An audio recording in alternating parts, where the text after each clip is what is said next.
Liberation, greetings to all and sundry. My dear people of Ambazonia, fellow brave warriors of our liberation movement, accept liberation greetings from me, Comrade John Akuro, this Wednesday, December 11, 2024. I'm delighted to be on the set today, and as I promised, we are going to be having as guest speaker on the set today, Professor Carson Anyangwe, whom usually I don't really want to present again very much because we all know him. He's a professor emeritus at law.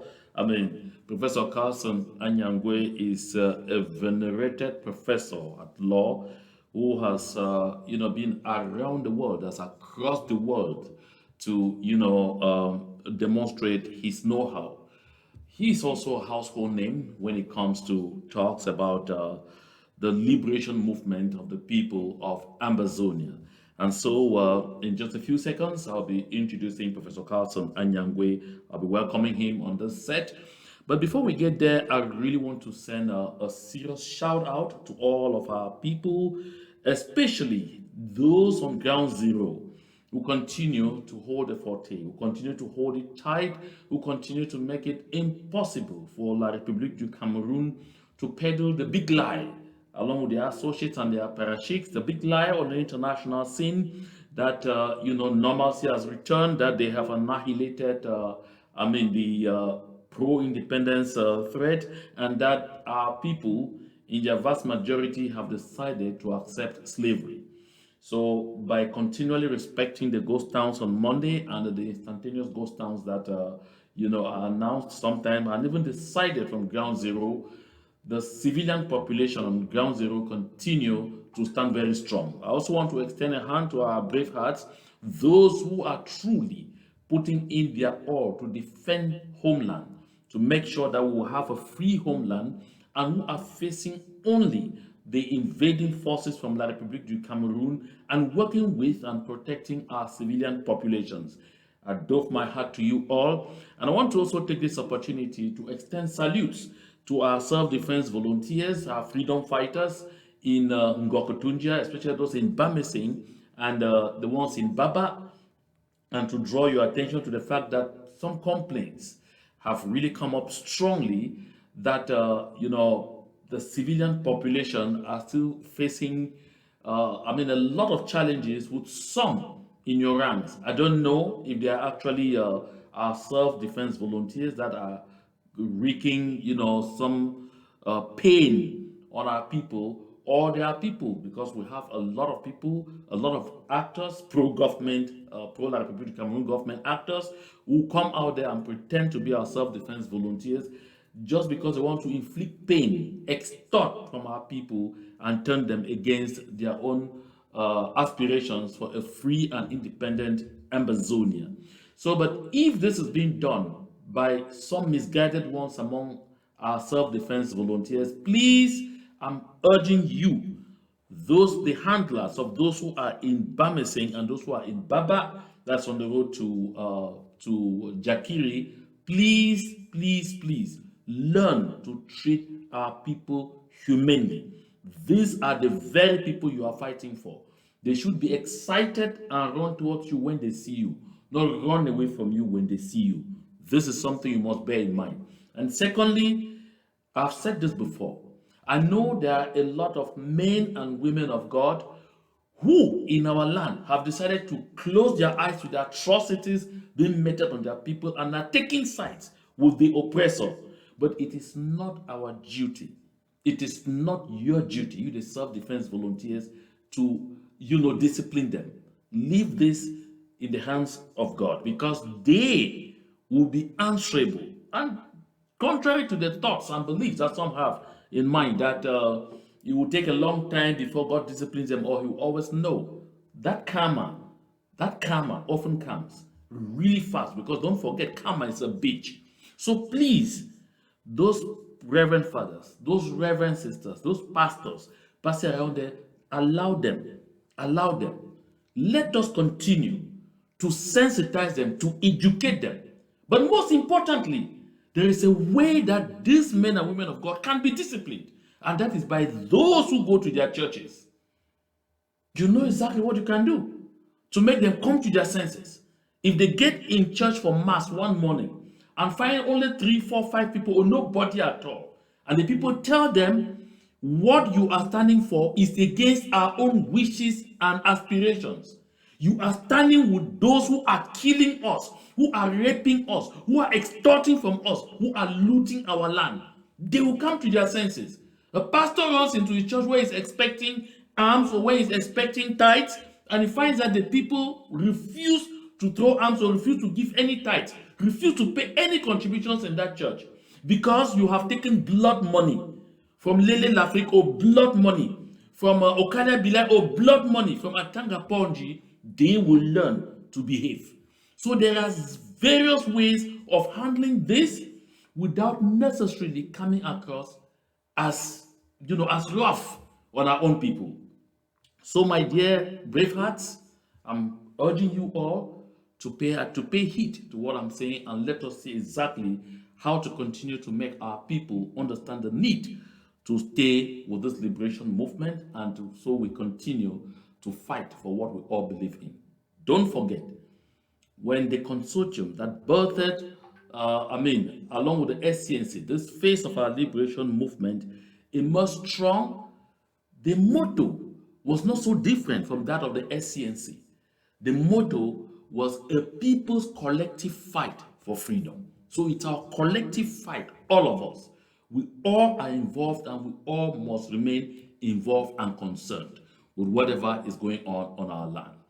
So at this point, my people, I'm going to welcome Professor Carson Anyangwe. Professor Carson Anyangwe is connecting in all the way from Johannesburg in South Africa. Hello, Prof. Can you hear me? Yes, I can. Okay, Prof.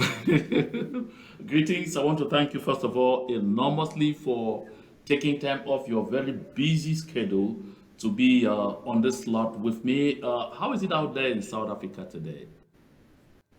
It's fine. The weather is warm. In fact, sometimes it's even hot. But other, it's cool here. It's fine. Okay, that's awesome.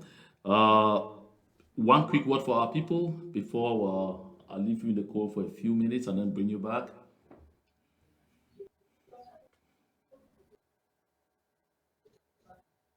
Prof, can you hear me? Professor Yes, I Carson? can hear you. Okay, I yes, I think was there's saying, some. yeah, I think we had some little glitch there, but one quick word for our people before I leave you in the call for a few minutes and then bring you back.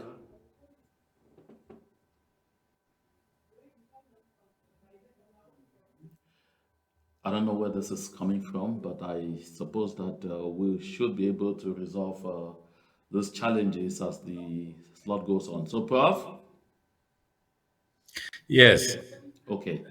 All right, at Do least you can hear me. I was asking, do you have one quick word for our people on Ground Zero who are watching you right now before we progress in this slot?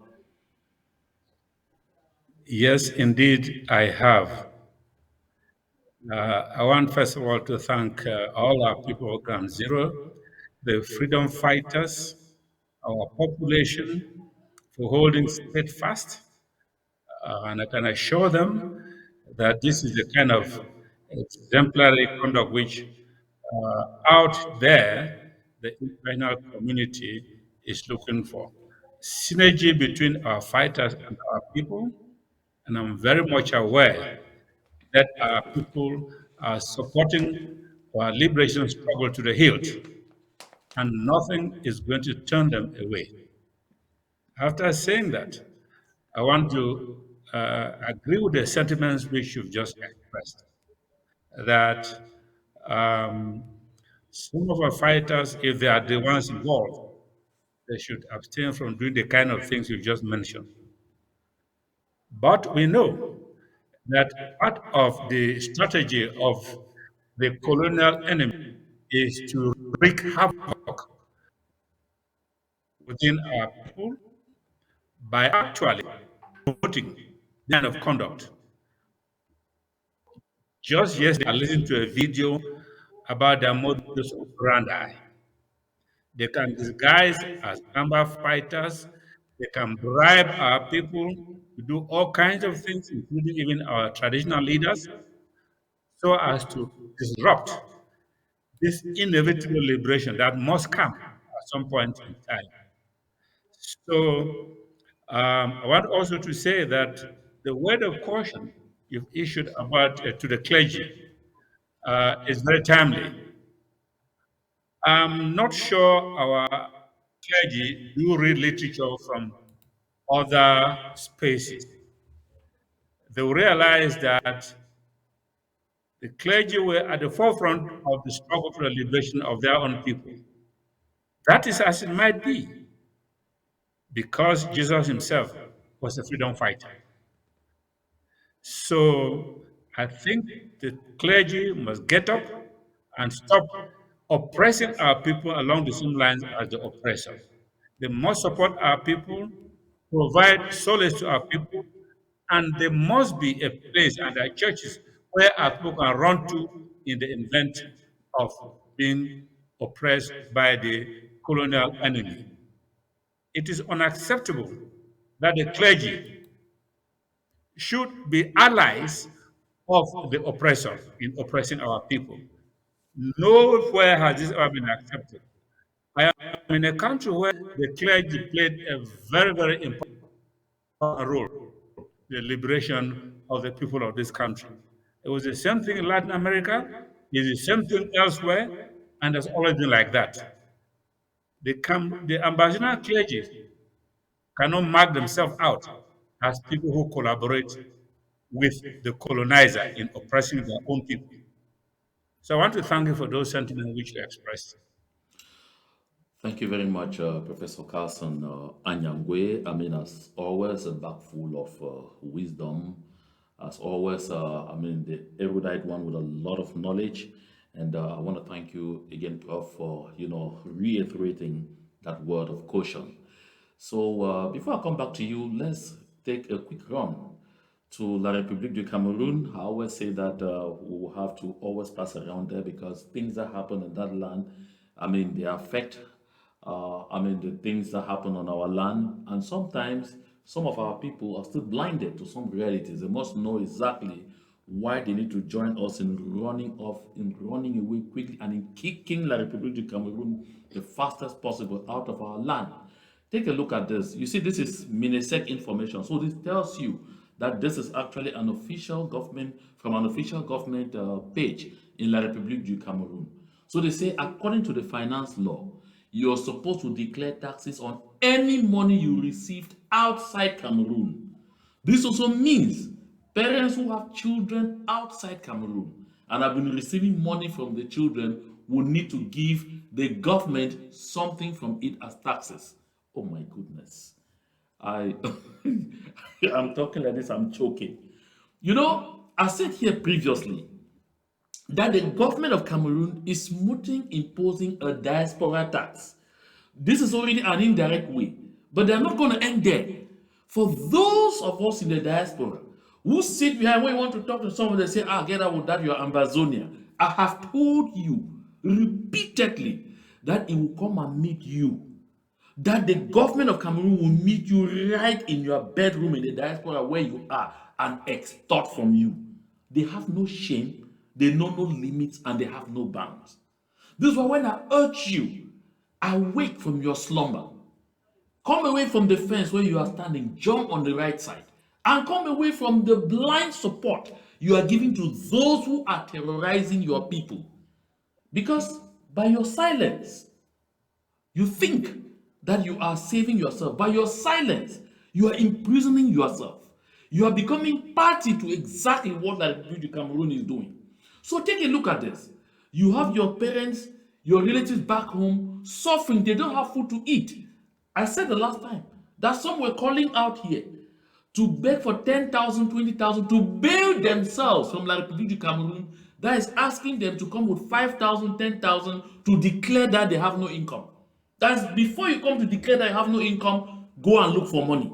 Before you come to declare that you have never worked for the past 10 years, since you graduated from university, from professional training schools, you have never worked, bring 10,000, bring 5,000. You will bring this money. And you're calling the diaspora. The same people in the diaspora that you said, stay in your corner, oh, you are confusing us here, you are disturbing us on ground zero from your comfort zones. Now you can see. The citizens of la République du Cameroun had a way of putting it, say, oh, vous allez lire l'heure. But now, see that la lecture de l'heure has started in la République du Cameroun. I've seen some of their young men now coming out to do videos, to send messages direct to Mr. Paul Biya, to cry, look at my store. I just opened. 16 taxation teams have been here. I have nothing. I came away from school. I have studied. I came away nothing. I had to ride a bike to raise money to open this store. There is even nothing, sir, but 16 teams have come asking for taxes that are more than the capital that I use here. And that if this shop is closed, I will become an armed robber immediately. We told them that this war in Ambazonia, that Mr. Pobia's genocidal campaign will cost you, the citizens, that you will pay the cost. They thought it was a joke. We have made the cost of occupation unbearable. And like I said in my last broadcast, France, that was footing a lot of the bills, no longer has a lot of those resources. Niger has blocked the exploitation of uranium. France can no longer have it the way they were having it. They are now forced to buy it at the prices prevalent on the international market. Burkina Faso has closed the tubes. Chad is joining. Mali had closed the tap. Niger, I mentioned earlier, has already done so. Guinea, there is no way. In Central African Republic, it's terrible. And the trend is continuing. So France is now faced with challenges of its own that even menace its own very existence. Would they have time to pay more attention to providing resources that they no longer have and must keep for the future? To Biya to pay for his genocidal war in Ambazonia? No way. That is why they are taxing even soon the air that people breathe. Oh yes, before you go, when you go to a hotel, no matter how small the hotel is, even if it's just an auberge, for your usual resting, even for 1 hour, you pay 500 CFA francs to the government of Cameroon as tax. But if you go to something that looks like a hotel, one night you pay at least 1,000 to the government of Cameroon for tax. You spend 10 nights, 10,000. This is the first place in the world that I've seen that taxes are paid per day, not a function of or not a percentage of the amount that you paid for the good or service, but now per day. It has not, they have not reached anywhere. They are still at Genesis. They haven't got to Malachi. By the time they get to Malachi, you will confirm. I think, Prof, I need to get your quick view about this avalanche of taxes. I can see you're really eager to say something about that. I mean, I see you've shared quite some material with me regarding those taxes. What is your take on all of this, Professor Carlson Anyangwe? Yeah, I think you are very correct. Um, just tax is on its way. That has done that. And Cameroon is going to borrow a leaf from that country. The consequences of that would be if anybody living in the diaspora does not pay, it would be a certain percentage of your income in the diaspora, which you must declare to the embassy or consular service of Cameroon anywhere in the world. If you do not pay, one, you will not have any consular service provided to you. And you know what consular service right for like birth certificate, whatever thing it is, to having a passport and all of that. You don't have it. Worse, you cannot travel to Cameroon, that beloved Cameroon, without landing at the airport and showing evidence delivered by the embassy that you have discharged the percentage of your income earning out there in the diaspora. You paid it. If you did not show that you arrive in Cameroon, you'll be arrested and the place you'll be taken to will be Koningi. And these things are not inventions. It has happened in a number of dictatorships around the world, and it's going to happen, and it's coming. Prof, you can see me laughing So because, people when must you take talk some these of these things things, some seriously. people think it is fiction. I have been telling them before that No, it is Cameroon's not a Armageddon fiction. is It is coming. not I a said it's fiction. going to be horrible, and some told me it Yes, was fear it's mongering. going Right to on. come. It's going to come. Nobody is going to escape. Lovers of Cameroon, nobody are not going to escape it. So you be very, very careful how this is going to go. Um, just yesterday, somebody informed me that he transferred money to Cameroon. The recipient of that money, or was supposed to receive that money, went to collect the money, and he was told to produce evidence of all the sums of money he had been receiving for the past 1 year, so the government can tax him. It was incredible. And the amount that was sent to him was just about like uh, 100 CFA, which is about what, $200. But they asked him that he will not pay the money until he produces evidence of all the money he has received over the past 1 year, and he has to pay a percentage tax for those monies. So these things are people they are taking it lightly. They are very, very serious things. The example which you just quoted there, which you showed on there, that people abroad can no longer send remittances to their families. It is very, very, very real, very real. And that is part of the diaspora thing with the country. The money is sent by their families who have is going to happen. So, my country people, these are getting worse and worse as the colonial enemy suffers serious financial and it's going to happen. They're looking for all means to have money. In the beginning, they were told, the wiser heads, the declaration of war was unnecessary.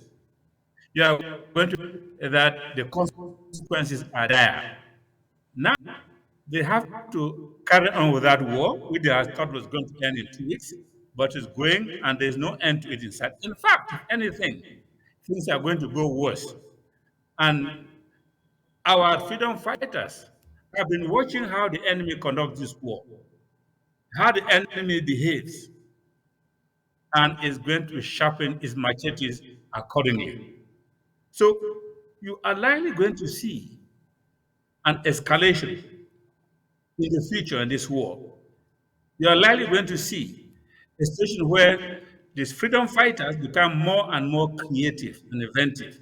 And at some point, if the colonial enemy is not careful, a this war has to be exported, can no longer be fought within the territory of Amazonia. But that will be the decision of ground zero. But given other liberation struggles which have been confined territorially, has been carried over to enemy territory to control by the enemy. These things are not fiction. You only need to open your eyes and read historical precedents and where things happen around the world for you to know that this is going to come in our own way as well.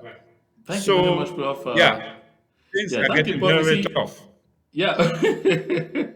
yeah, talking about exportation, there's something that's been already been exported or imported because they have found it very lucrative on the land, and I'm getting to that. But I'd like us to take a quick look at this. You see, these locks you find here, these numerous locks you see here, bunched on one door, are on the door of an NGO run by a Cameroonian lawyer by name Alice Nkom. Alice Nkom received a notification from Atanga Ponji, a few days back, saying that her NGO was suspended and that the suspension was going to last 3 months. And some of the reasons advanced were that the NGO was receiving a lot of money, turning a lot of money, and there's no evidence of exactly how they were getting that kind of money, and they were calling a lot of billions. And you should understand, folks, when you see things like this, don't just look at it at the surface. Look beneath it. Try to listen to exactly what the government of Cameroon is not telling you, what Atanganji is not telling you. The issue here is they know that the Republic of Cameroon is like in a powder magazine. They know that various groups are preparing for the inevitable civil war that will be sparked in the Republic of Cameroon. They know that a lot of interest groups are stockpiling arms. And now, when they see those kind of money passing in circumstances that they can't control, they become very jittery, they become very frustrated, and they can't even go like if it were you and me. They'll fall on you and I as if it was whatever, but they can't try. Because when they see that, they ask themselves, where does Alice Nkom get this money? Who is behind her? Who are those working with her in this system?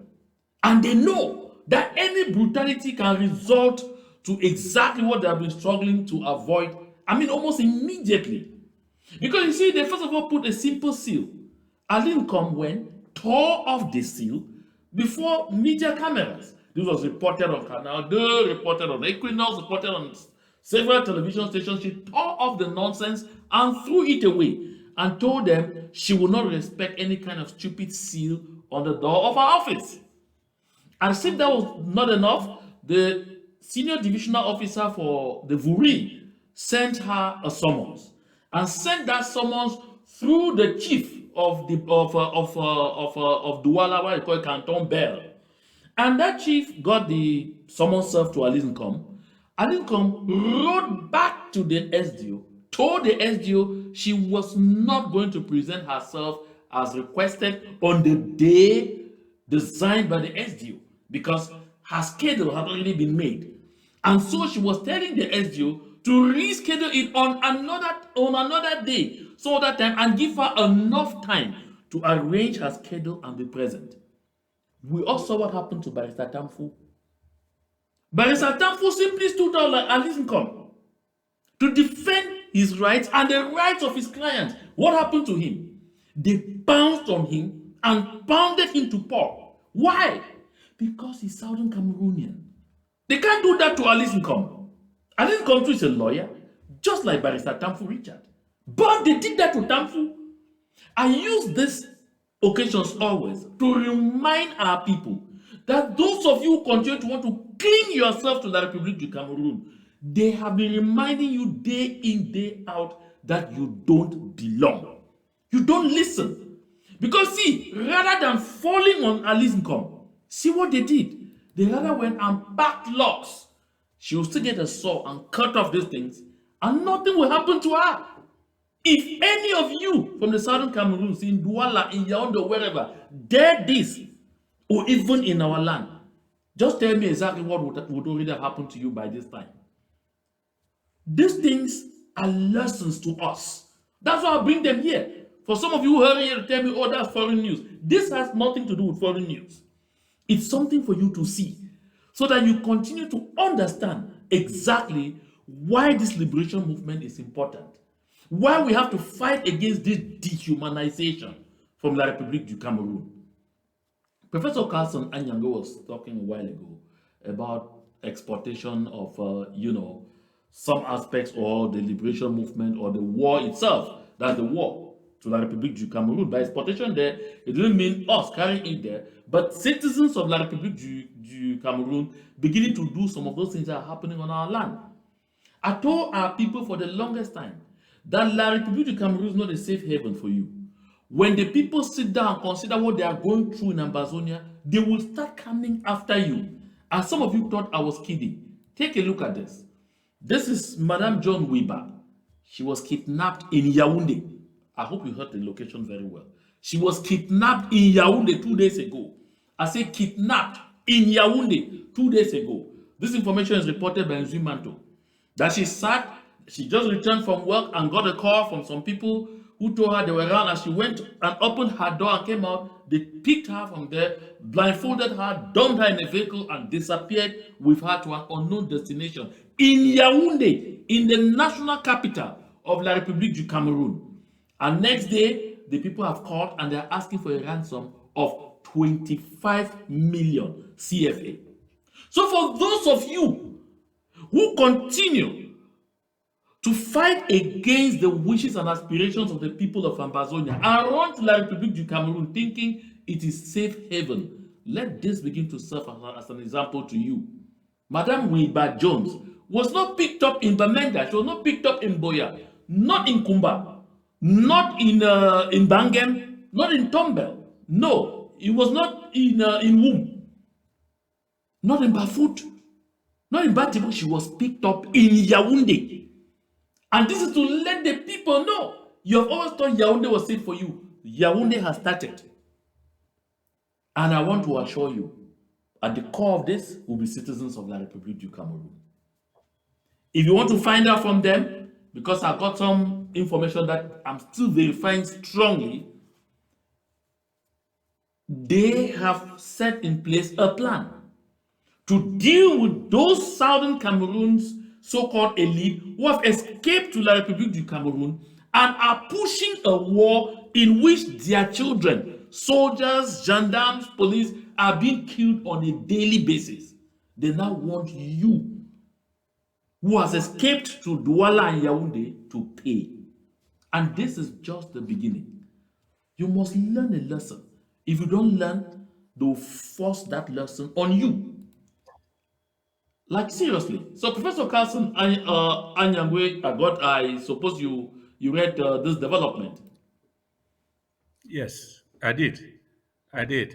And that's the clearest of evidence that contrary to the colonizer wanted the world to believe, kidnapping for ransom is a typical modus operandi of a terrorist state. And this has been happening. You all know what normally happens in Ambazonia. When the military run out of money, what they do is round up people and then they ask each family to go and pay from like 500,000 or 1 million for them to release. And imagine 100 people, you know how much money they're going to make out of that. And that's precisely why there is now a war economy. And there is the military, the French Cameroon military, they have no appetite for stopping this war. It's profitable for them. While the politicians are there stealing money and doing things, they see no reason why they too shouldn't get money through this method. So this particular case should be an eye opener for our people who must stay in that territory. For this particular lady, you would not think it will happen to her. I mean, it's one of the well-placed ladies around the place. But precisely because she's one of the well-placed ladies, that they've kidnapped her and they're asking for a colossal sum of 25 million CFA. Where that money is going to come from, I'm not too sure. But they do know that when it comes to a situation like this, families rally around to try to get money. You even call students or family members who are abroad. And now, even if you try to send that money, it's going to be taxed. So Exactly. it's a Well, very, very thank you difficult for situation. thank you for your input, Prof. We will take a quick break, and when we will come back from this break, we will talk about this outing by one professor or one J.J. Asongu, because I don't want to use titles that are not bogus, one J.J. Asongu, and their so-called call for a referendum and some kind of devolution or something of the sort. So just a quick break, and we come back to that.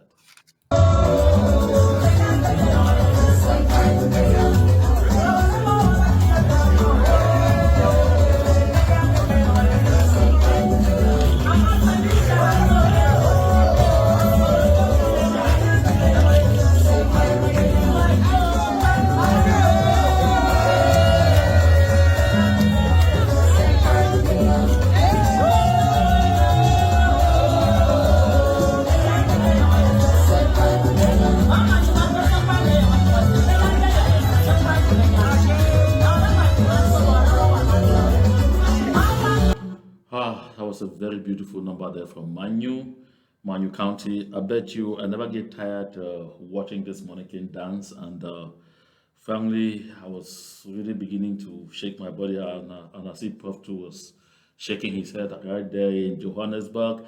And so we are going to move on to one of the important issues I want to talk about today. This whole talk about referendum and some kind of devolution. First, I want to hurry up and say when someone is talking devolution, minority, and referring to the people of Ambazonia, I wonder whether that same one understands that, it's a very huge mix of too many things that really have no relevance together. And so, JJ Asongu recently found himself in Switzerland, where he attended a meeting with some in the United Nations, and he said he was speaking on behalf of the people of Ambazonia. We are going to find out that, and there are a lot of things that he said in that outing, and I would like you and I, Professor Carlson Anyangwe, to listen to this first cut, and then we can make a comment about it.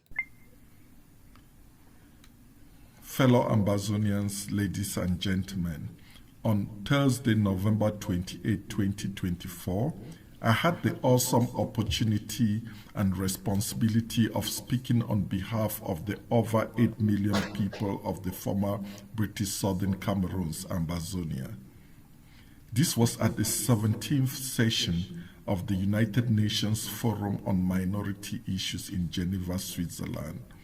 My address focused on the need for peace and justice, especially calling for a United Nations mediated cessation of hostilities between the pro-independence Ambazonian fighters and the Cameroon Armed Forces.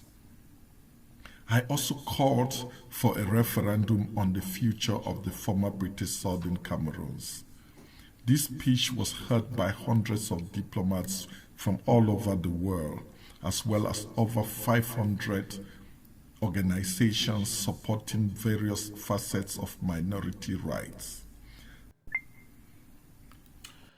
Now, Professor Carson Anyangwe, you have listened to him there, and I should say very quickly that I am amazed that he's talking about minority rights. Your quick comment, Prof?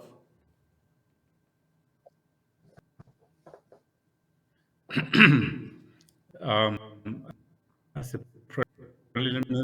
as a preliminary, this was not, was not in front of any UN, not established.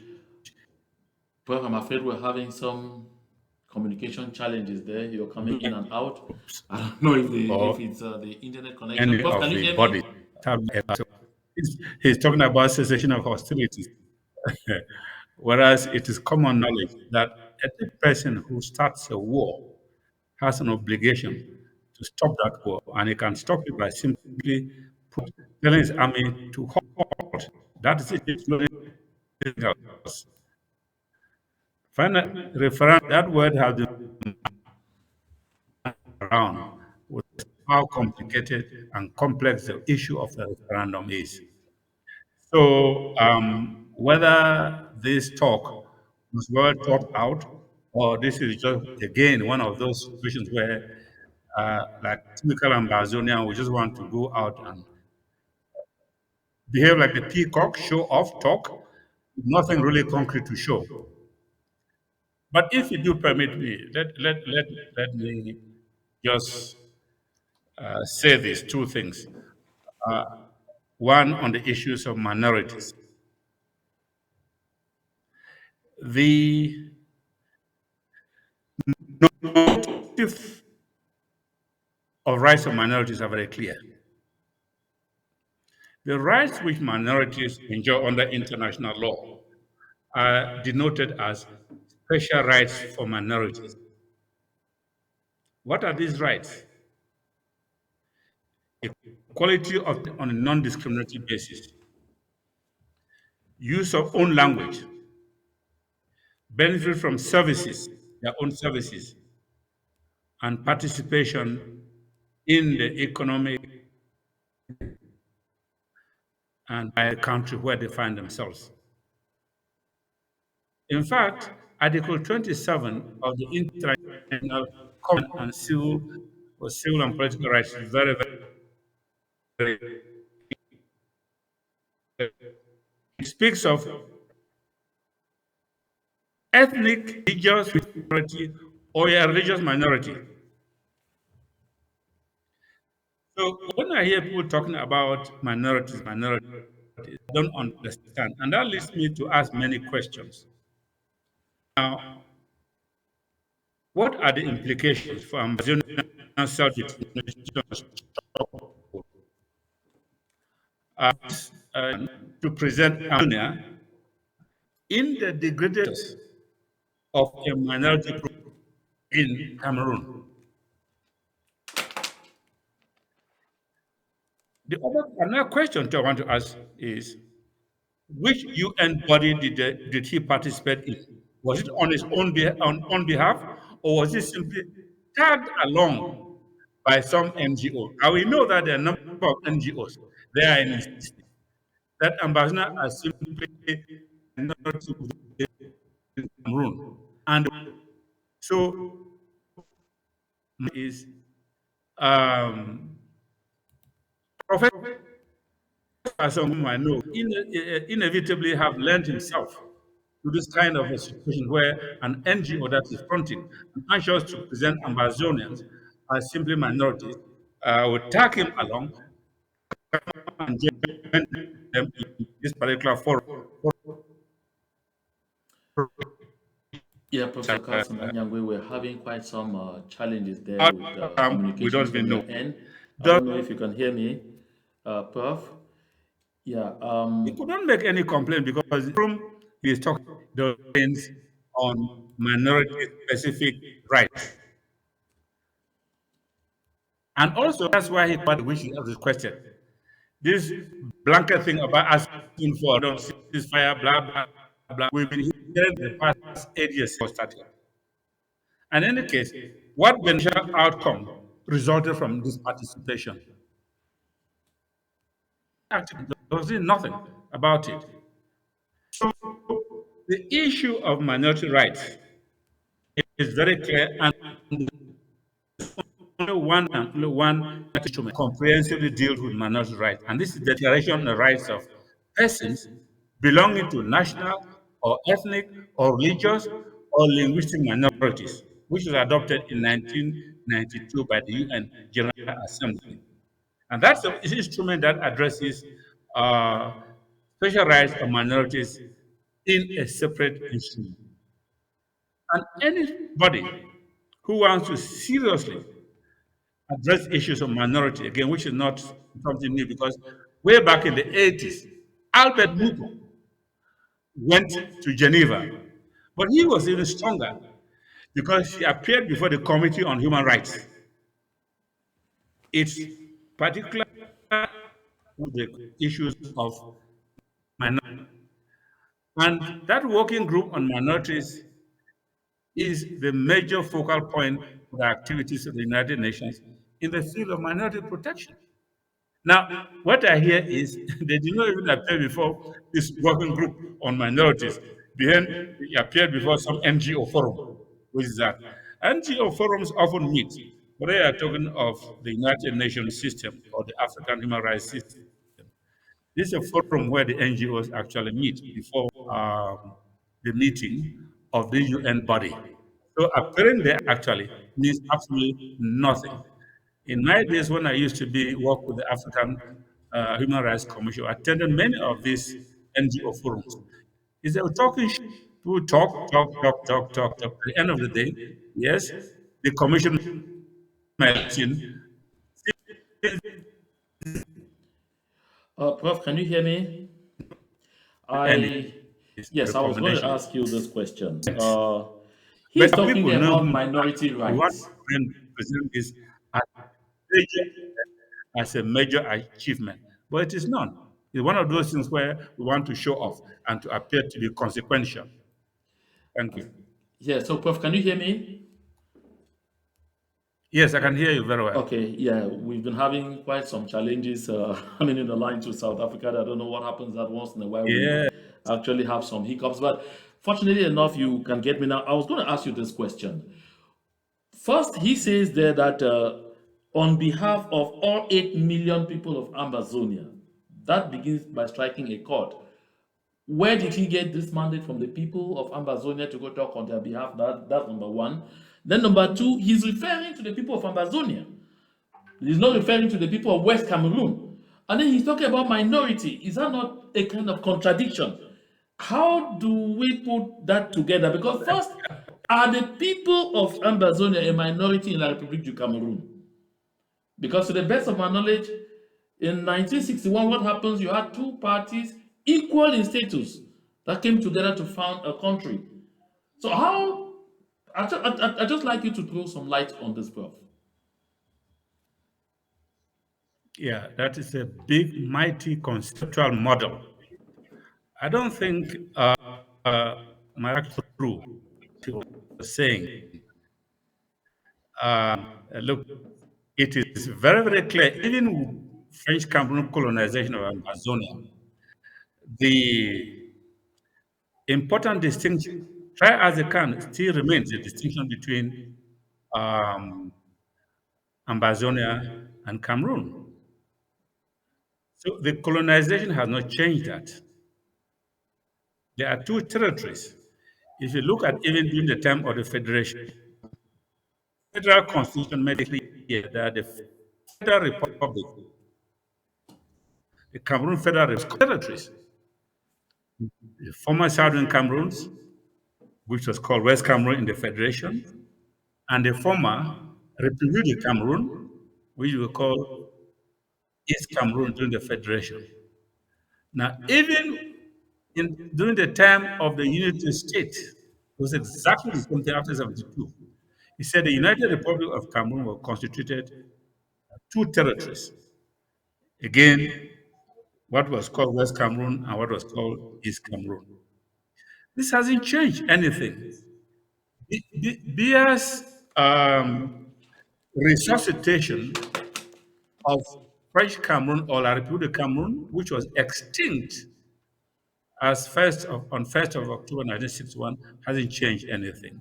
Now, if Mr. Bia simply resuscitated Republic of Cameroon as a sovereign independent state and stayed that way, nobody would have quarreled with them.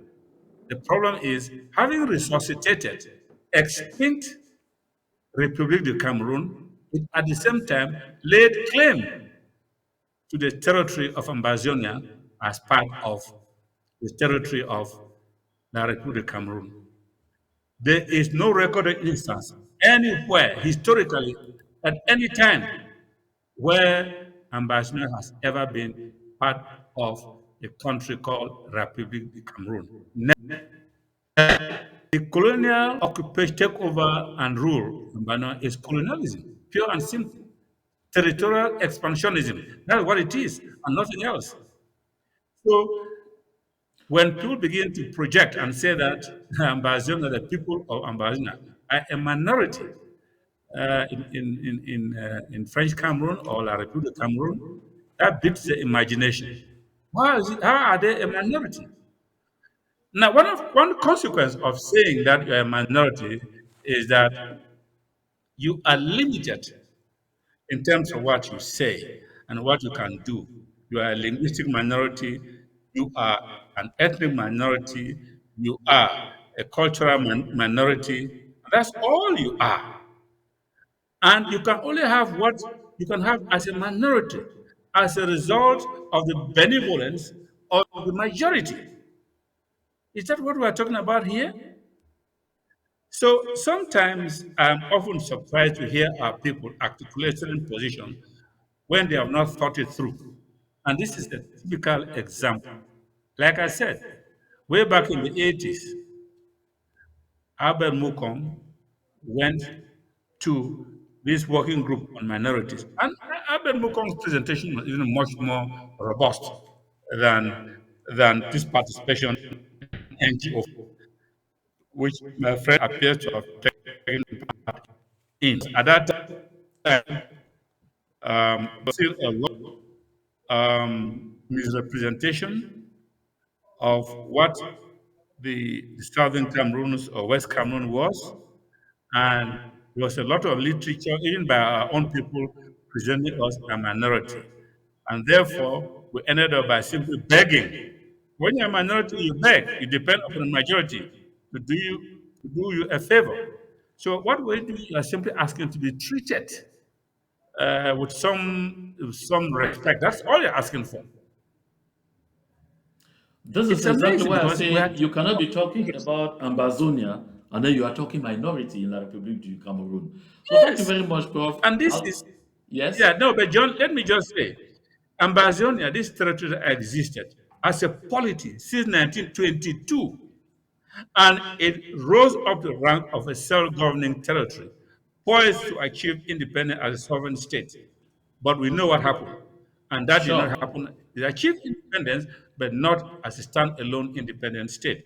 Now, all of a sudden, this territory that existed all this while become extinct and become simply a minority, like what happened to the old Soviet republics when the Soviet Union took over all the Latvia and the rest and made them simply, although the own situation isn't better because even though they were Soviet republics, so they have self-government. But here, by admitting that you are a minority, you are considering that, well, you don't deserve self-government. You have to be ruled by the majority. Okay, let's go, Prof, to yet another cut from Asongu. I'm sure you heard him talk about devolution. I don't even know what devolution is all about, but that's here. I insist that not like I don't know what devolution is all about, but I don't know how it relates to Ambazonia. But let's get his second cut. In 2024, I joined a group of nationalist organizations that was seeking a resolution to the conflict through dialogue with the Cameroon government. Participants included members of the Consultative Commission. In September 2024, the Consultative Commission withdrew from the talks after failing to get money from the International Communities Organization, ICO, the sponsoring organization, and because the ICO wouldn't let them take over the control of the process. However, before leaving, they had been participating in the peace plan document, which they now criticize. Now, Prof, you heard him talk there about some processes that they had discussed elaborately. He's referring there to to a consultative commission. I guess that is the Fontaine Neba led commission. There's a commission Dr. Fontaine Neba, created, and I got some of our groups, movements, and organization in there. I think they're there with the act. So the Fontaine Commission is what he's referring to, and he says that they were actually involved in these discussions about devolution, and only stepped out because they would not give them the money that they required to, get. Now let's talk therefore this issue of devolution, and I wonder if someone in this liberation movement can actually sit down, bring together our groups, movements, and organizations to talk devolution.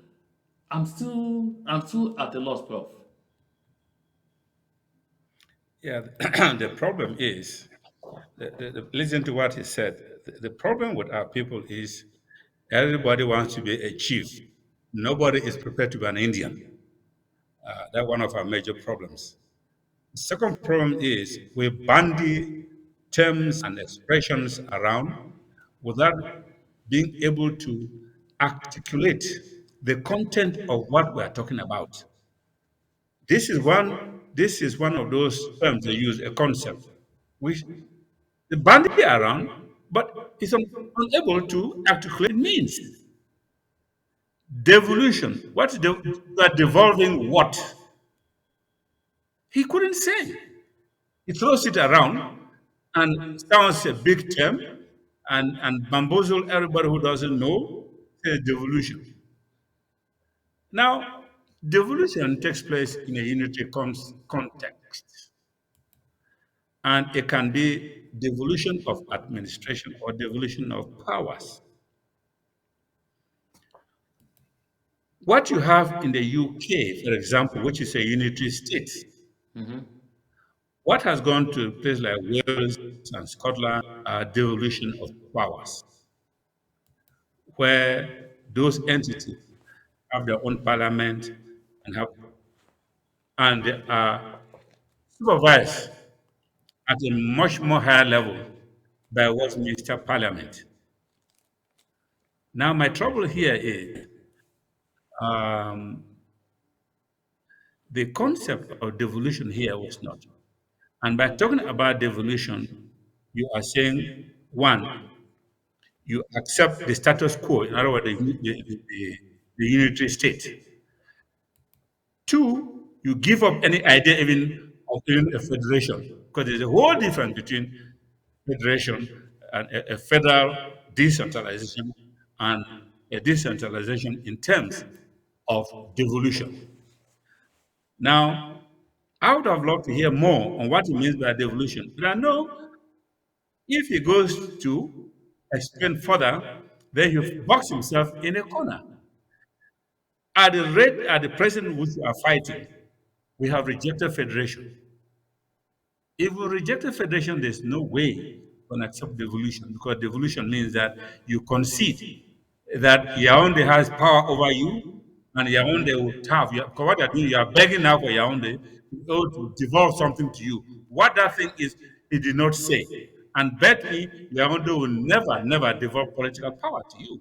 Because Yaoundé Perhaps they are model asking for a is that special of French. status. Perhaps they are asking for that Yes. special status that Yaoundé And itself a promised, different but way, in a until different way, today does not even the know devolution. what it ought to look So like. France, Cameroon model is that of France. France have never throughout the history talked about federation or devolving powers. Never. Even fiscal devolution, no. They are talking of devolving certain administrative powers to regions to be able to manage local affairs and not to intermeddle with what is happening in Paris. This appears to be what he has in mind when he talks about devolution. If he, but from what he says, I'm not. He understands, and this to me, and this is my final comment on this. This is a huge insult on the people of Ambazonia and for all the sacrifices they've made and continue to make. For anyone to come now and say they are begging for Yaoundé simply to give them some power which they could not powers even, something which they could not even define. How does that differ from the empty shell, which is called special status, which nobody sees? It exists only in the minds of certain people, and it exists only because those who claim to be running those so-called regional assemblies, they are being paid, which is a bribe for them to keep on maintaining the fiction that there is something called regional assemblies. Yeah, Prof, I know that like I just said a while ago, I know that the Fontaine-led, is it a consultative committee or consultative commission, has in its ranks, I mean, some of the groups, movements, and organizations in Ambazonia that have generally talked about Ambazonia, which means that stands for independence.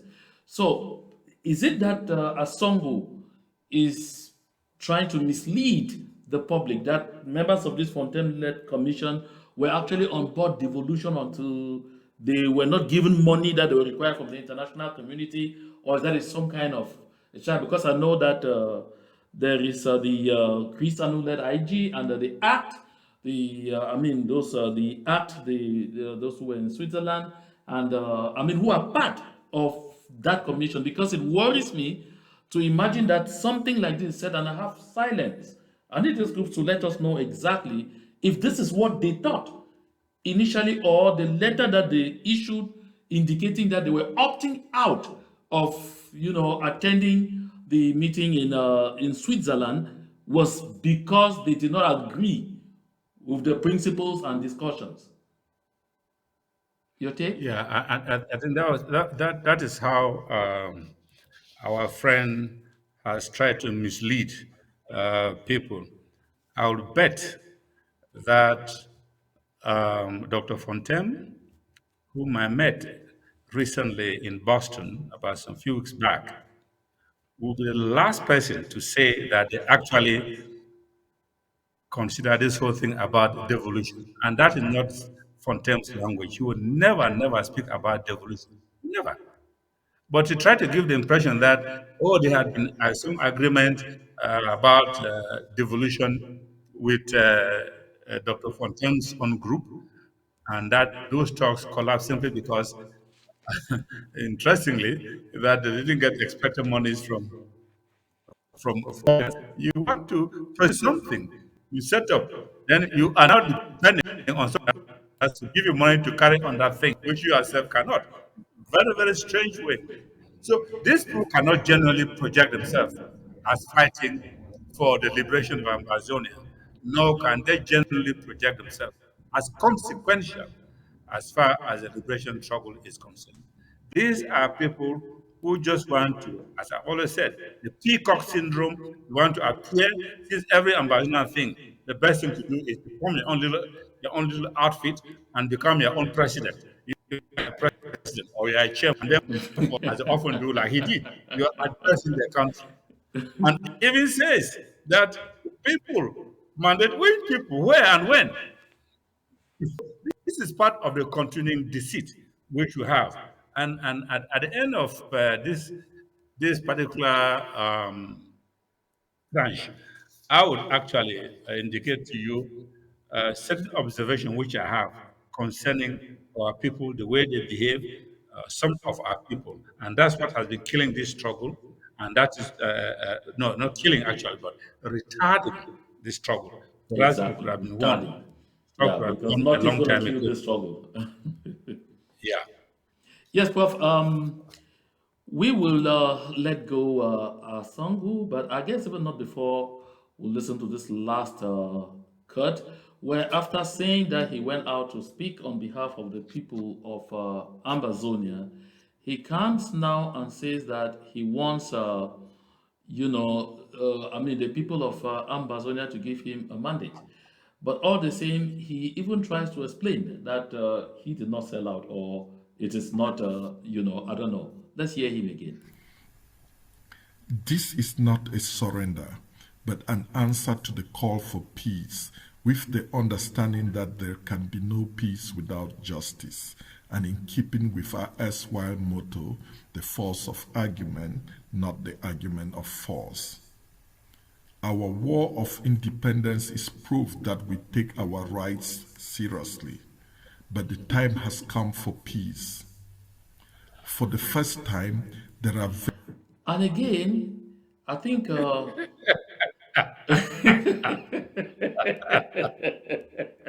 Never seen a person afflicted by model thinking like this one. My goodness.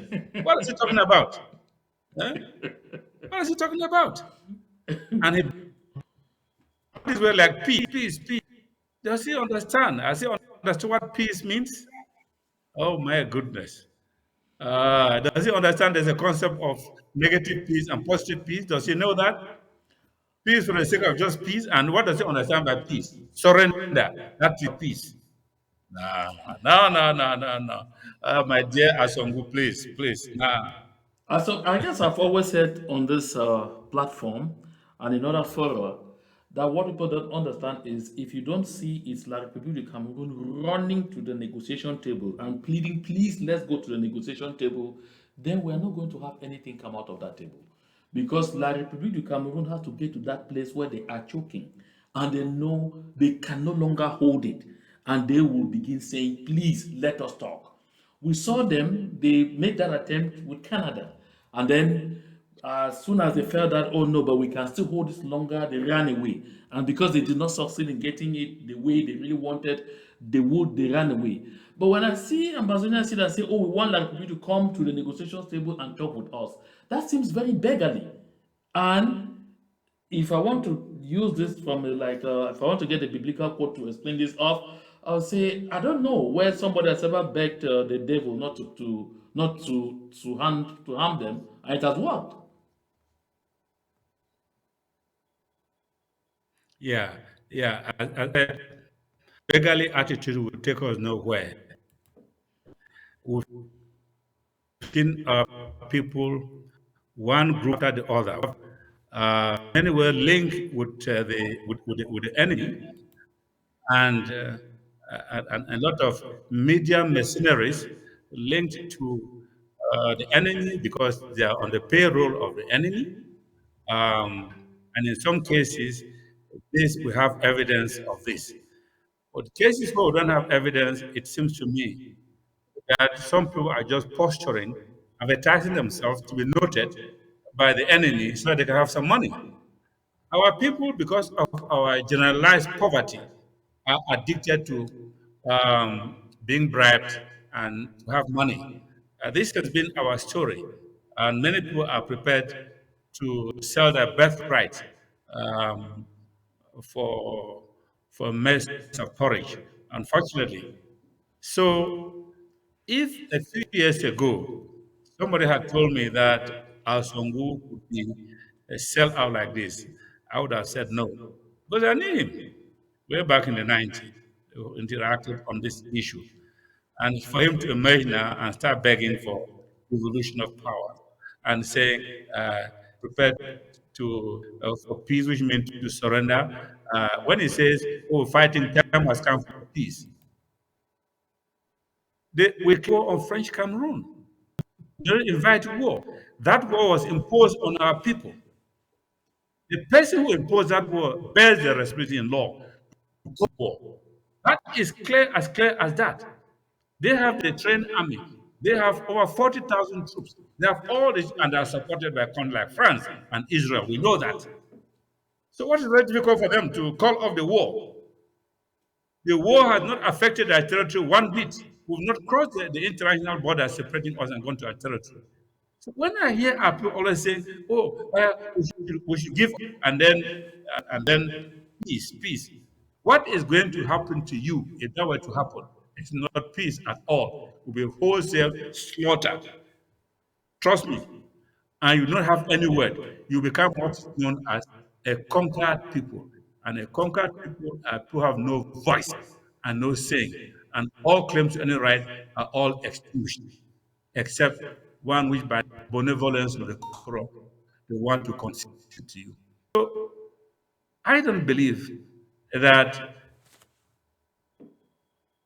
people like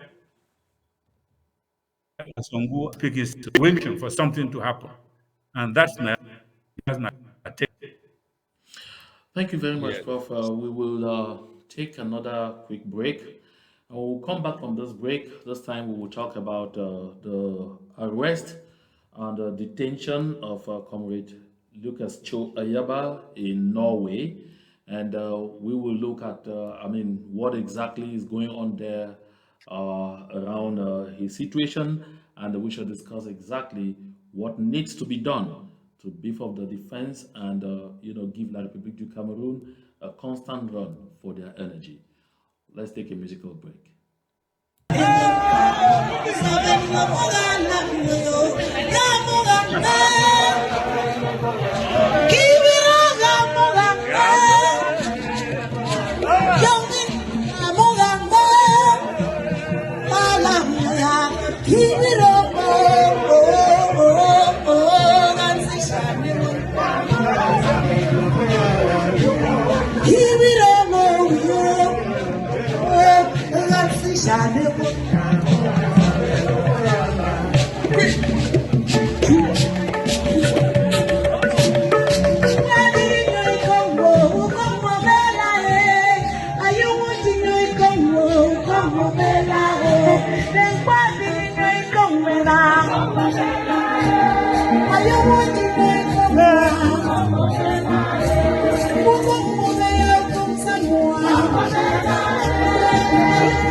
Okay, thank you very much. Thank you very much. We are just back from Saltland, that is in Bui County in the northern zone.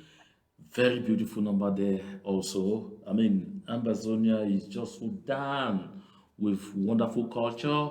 Some people say, have asked me, is it just those two cultural displays or cultural music or traditional music from Ambazonia you have or soundtracks, and I said, please send from your various villages, send from your various localities, send them to me, and I will make use of them because I mean we always have to celebrate ourselves. As I said earlier, Comrade Lucas Cho Ayaba is still in incarceration in Norway. He's the chairman of the AGOVC, the Ambazonian Governing Council, the AGOVC. It was initially AGC, got changed to AGOVC. And he is also the commander in chief of the Ambazonia Defense Forces, known as the ADF. And so he's been in incarceration in Norway for a while now. And recently, I saw an article on the Horizon newspaper, locally published back in Cameroon, and in that article, Dr. Felix Mbayu, who is the minister delegate at the Ministry of External Relations of La République du Cameroon, in charge of relations with the Commonwealth. I mean, he's a seasoned diplomat. I heard him say that when it comes to extradition, the Cameroon government had given up, that there's no talk about it again. And I said, when you hear the Cameroon government say that, no, they are trying to get some leads and they want to send us to sleep. So today, with Professor Carson Anyangwe on the set, we will be examining exactly what this pertains for our liberation movement. Your first comment, Prof? Yes, I think there's a lot that has been said regarding the arrest and detention of Dr. Ayaba. At first, we did not have any information, the circumstances and detained. And what we heard being bandied around was that he's committed some offense. Wasn't too sure what offense he had committed. At French Cameroon, that this was at the head of French Cameroon for him to French Cameroon. We are continuing to face quite some What communication what challenges there emerged on the line to Johannesburg. was We'll just that continue to make do because this communication is so important. So indeed if Prof doesn't make his statements all the way to the end, I will this was urge him to restart. Yeah. some, yeah. Prof, can you hear me? Um, I'd we like you know that to, in Prof, I'd like Savannah you to come is in on the again all payroll over. of French Cameroon. Prof, can you hear me? The, that is how this whole thing came about. But even then, the circumstances were not very, very clear. And Cameroon cannot wash his hands off. It's just that Norway is a European country.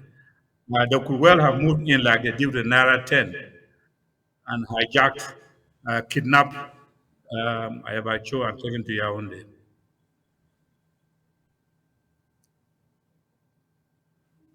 Yes, Prof, continue. I wasn't getting you at some point. You were coming in and out. I'd like it if you can actually get back Yes, to the beginning of the salient issues you were saying because we were losing you. I'm sorry. There was some echo at the background. I don't know where it's coming from. Yeah, but I was saying that Yes. we later on learned that genesis of this arrest papers that were filed by a certain Salai in the in asking for Techo Ayaba to be arrested. Because Salai was not acting on his own behalf. It's always been an instrument in the hands of French Cameroon, doing the dirty work of Cameroon. So French Cameroon hands are clean on this whole thing. The, Wow. the surprise there is that the oppression after the Nazis relative would have gone down, but nevertheless, it claims, as it says, it is a sovereign state, and it Oh my conducts goodness. The line to South whatever it wants Africa to to Johannesburg is do decidedly so, so, so bad. consider his own law and more that we have clean hands in this matter. They are deeply involved in it. Um, what is simply happening is that Norway cannot compound the situation about what they have done by actually just handing over this Dr. Cho Ayaba to French Cameroon because there are certain preliminaries which have to be met. There is no treaty linking both countries that we know. Um, Even there is not even a surrender scheme linking the two countries. Uh, so, what I interpret that person to be saying is, um, for now, we know we cannot direct route and present papers. Um, Dr. Choi,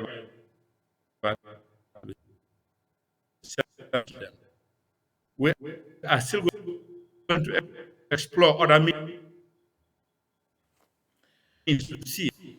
Wow, Professor Carson Anyangwe, we are getting you with a lot of challenges, with a Same lot of thing, result. difficulties. I guess you were saying some very important thing regarding the comment or the media outing of Dr. Felix Mbayu.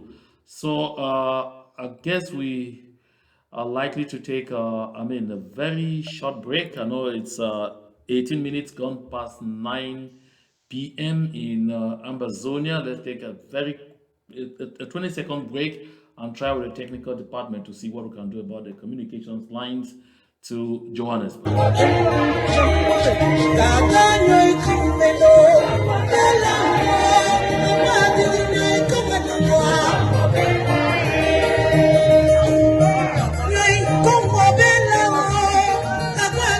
And so, thank you. We will go right back to Johannesburg, where I guess communications with Professor Carson Anyangwe have been restored.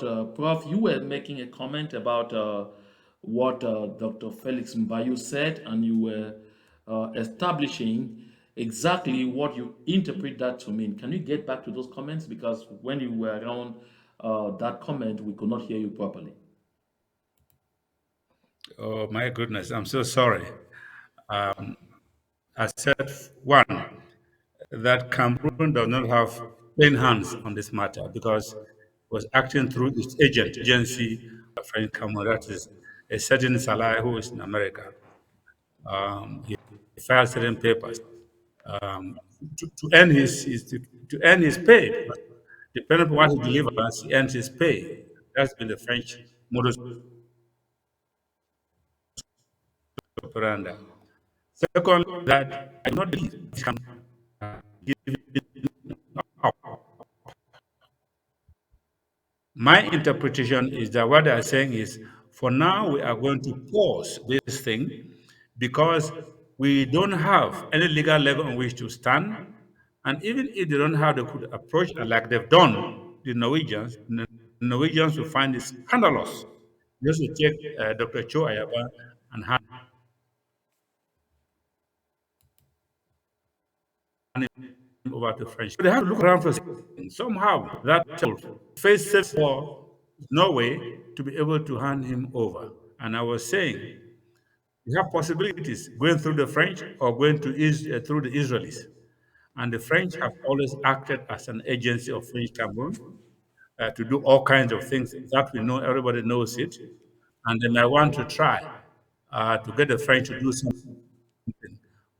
Let's see in the days to come. But what has struck me in the whole of this thing is that Norway extended the remand of Dr. Ayaba indefinitely. That is quite shocking. Because in Anglo-Saxon system, that is only possible if you exceed the normal 48 hours of detention. You exceed it. That means you thoroughly made an arrest when you are not ready. You should have been ready before making an arrest. And what I'm hearing now is the court granted the prosecution an extension of man, and this time, apparently, for an indefinite period. And when that happened, the thing that struck me was it means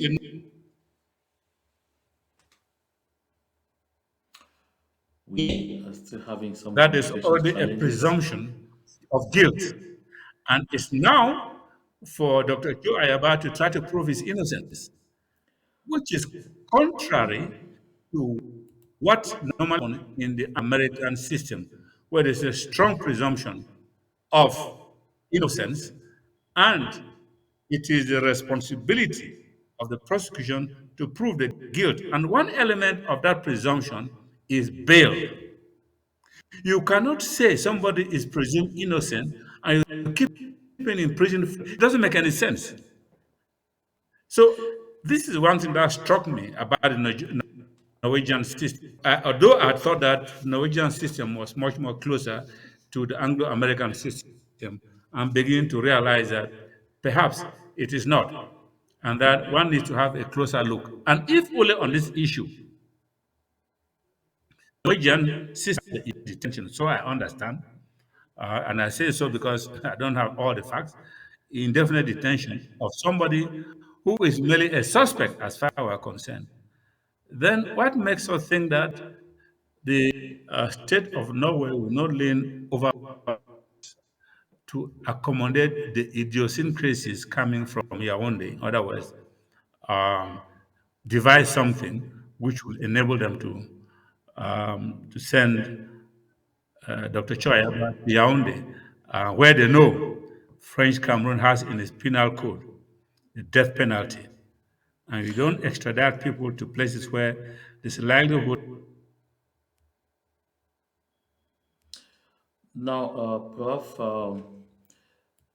unfortunately, we keep running out there with the communications line, and I'd like you to know that this is particularly an issue. The lines dealing in Johannesburg, and so apologies for those communication hiccups. The technical department has done everything possible to, get things really clarified. But from our end, everything is okay, and so we're having challenges on the side of Johannesburg with the quality of the sound coming in from there.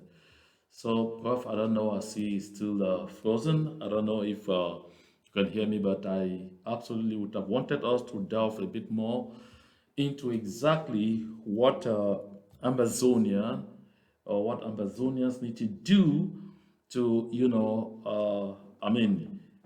get the better of this situation. Because one thing we need to bear in mind is that Comrade Cho Ayaba can be himself, can be, could be just the chairman of AGOFC and is in detention out there. But in effect, whatever happens to him will reverberate on our liberation movement.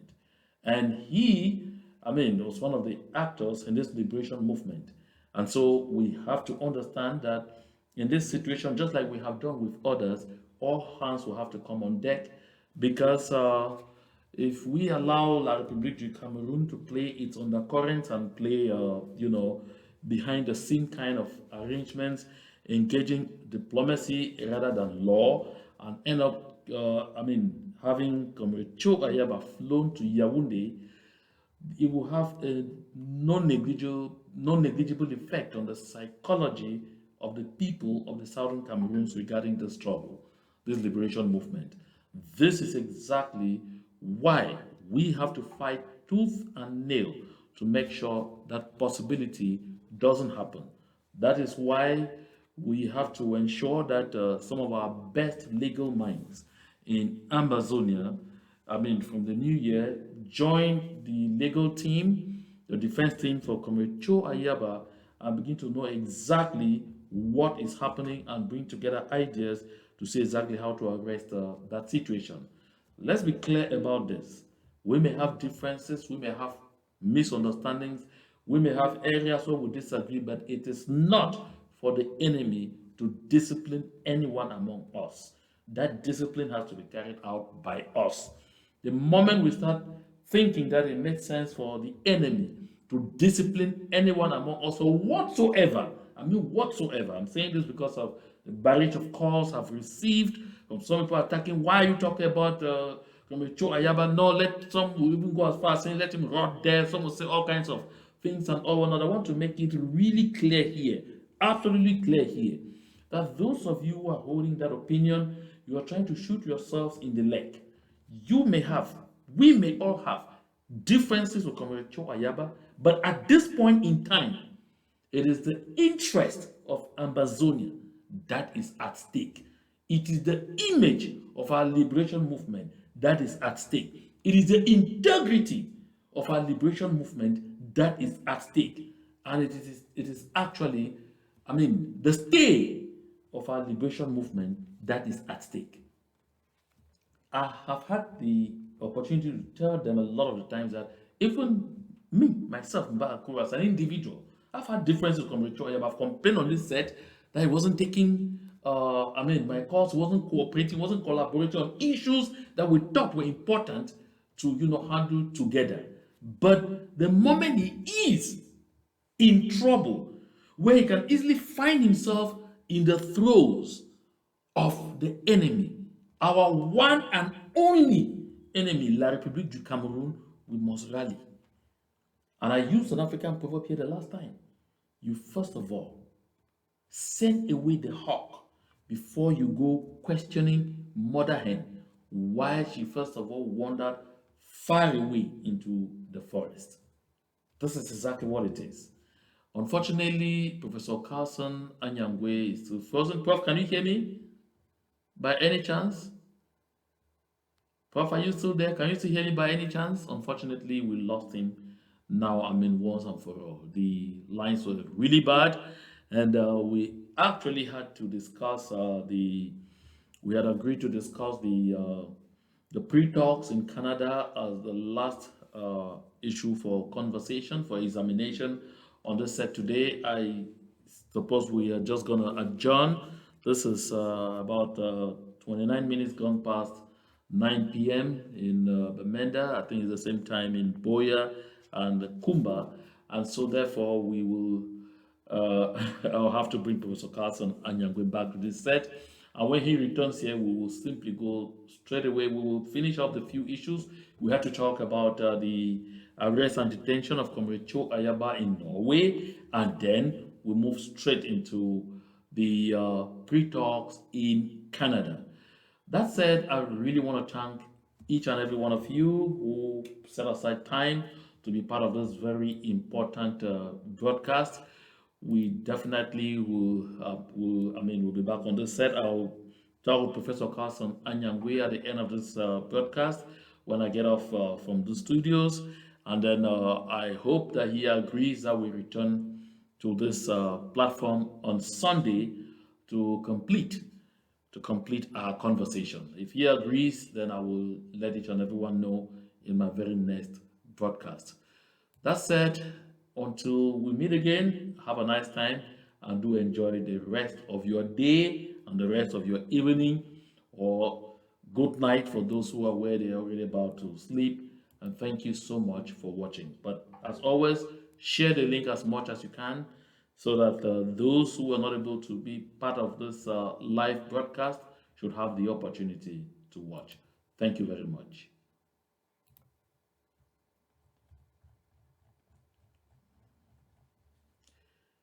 Okay.